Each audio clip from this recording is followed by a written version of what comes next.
আসসালামু আলাইকুম। আজকে আমরা চলে আসবো এই দেখো দেখো হারকে ঘেরাতে ঘেরাতে যে সবজি চাষ করা দেখাবো কিভাবে করে সবজি চাষ করতে হয়।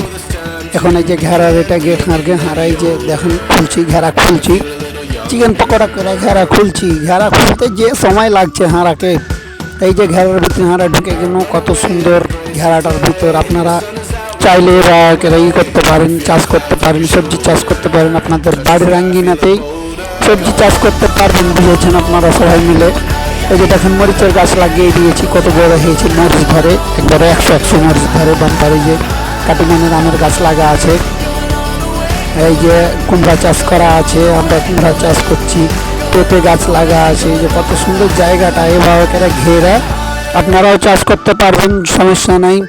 বাড়ির আঙ্গিনাতে, বাড়ির কানটাতে, হারা কানটাতে লাগাইছি এলাই। এই যে দেখেন আমের গাছে কত গেলাম ময়ল ফুটা আছে, যাকে মুকুল বলি আমরা, বাম্পার হয়ে আছে একবারে। দেখেন কত সুন্দর।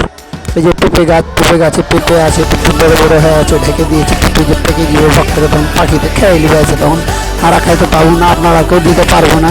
যে আমের গাছ, এই যে দেখেন মেন কথা হচ্ছে এই যে কমলার গাছ দেখলেন, কমলার গাছ চাষ করেছি, দেখেন কত বড় হয়েছে কমলা। এখনো হারাও খাইতে পাইনি, তো আপনারাকে কি খাওয়াবো?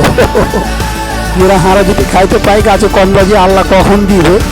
যে কমলার চারা চাষ করতে পারবেন এভাবে করে। দেখেন কত সুন্দর করে গাছ, কত বড় হয়ে আছে কমলার গাছ একবারে। এই যে বড় হয়ে আছে, এই যে ডাল ছাড়ছে, ফুল এখনো হয়নি, ডাল ছেড়েছে, এই যে বড় বড় হয়ে আছে, একবারে বড় হয়ে আছে। এখানে চাষ করে দিয়েছি, কানটাতে কমলা লাগিয়ে দিয়েছি। এখন আল্লাহর কাছে আশা করছি যে কখন কমলা ধরবে আর কখন কমলা খাবো। জিভাটা একবারে ললাক টলাক করছে, একবারে লাল পড়ে গিয়েছে মনে হয়েছে, একবারে বড় বড় হয়েছে। কখন যে কমলা ধরবে খাইতে পাবো সবাই মিলে, আপনারাকেও দিব। কমলা আগে ধরুক, না ধরলে কীভাবে করে আপনারাকে দেবো। যেভাবে করে চাষ করতে পারবেন। দেখেন কমলার গাছটা কত মোটা হয়েছে, আরও মোটা হবে, আরও বড় হবে, তখন কমলা ধরবে, তখন খাইতে পারবেন আপনারা।